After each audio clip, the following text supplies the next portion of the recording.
आज चाहिँ मैले पनि 1 महिना बादमा भिडियो बनाइरहेको छु र कस्तो लाग्छ जनाउनु होला। हेलो एभ्रीवान, नमस्ते, के छ खबर? आई होप सबैजना राम्रो हुनुहुन्छ होला। म पनि ठिकै छु र अहिले चाहिँ अब म बिहान नुहाइधुवाइ गरेर आइरहेको छु। मलाई चाहिँ आज के भएको नि बिहानै सोचेँ आज चाहिँ म ब्लगिङ गर्छु भनेर र यहाँ चाहिँ अब नुहाइधुवाइ गरेर म चाहिँ कहीँ जान आँटिरहेको छु र कपडाहरू म हेर्दैछु।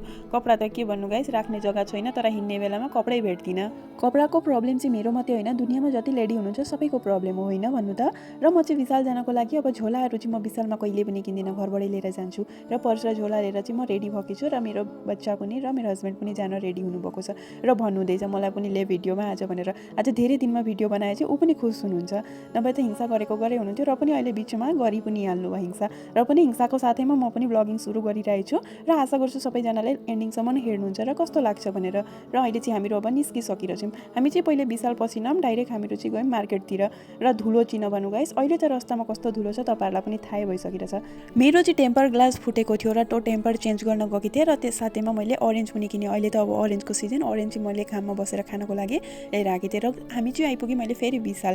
र विशालमा पसेपछि चाहिँ अलिकति अब यो मिरर क्विन त हुनै पर्यो होइन, मिररमा फोटो उठेर चाहिँ भिडियो बनाएर मलाई आजकल धेरै मन पर्न थालेको छ। र अहिले चाहिँ अब हामीहरू सपिङ स्टार्ट गरेको छौँ। यो लिफको कुरा चाहिँ के भन्नु, बन्द भयो भने के हुन्छ जस्तो लाग्छ कि मलाई चाहिँ डर लागिरहेको हुन्छ। र विवानले चाहिँ अब आफ्नो के लिन छ यहाँ अब चान्समा उठाइहाल्छ।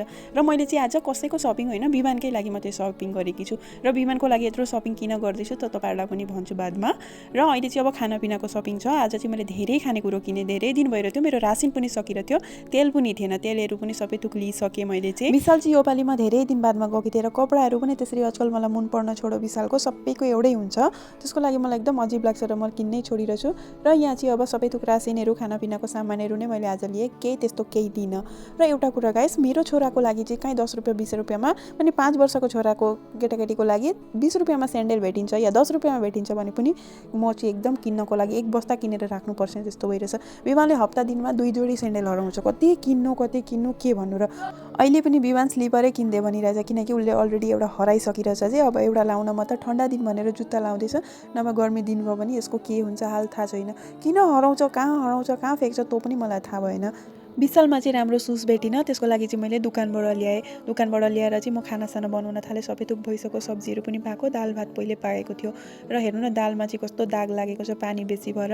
र मैले चाहिँ अब यहाँ खानासाना खाएर कपडाहरू मिलाउँदैछु, बिहानै धोएर सुकाएर चाहिँ सुकेछन् र अब यो सब मिलाएर चाहिँ म चाहिँ एकछिन स्लिपिङ टाइम हो, यो चाहिँ विवानलाई पनि सुताउने। So bye bye guys.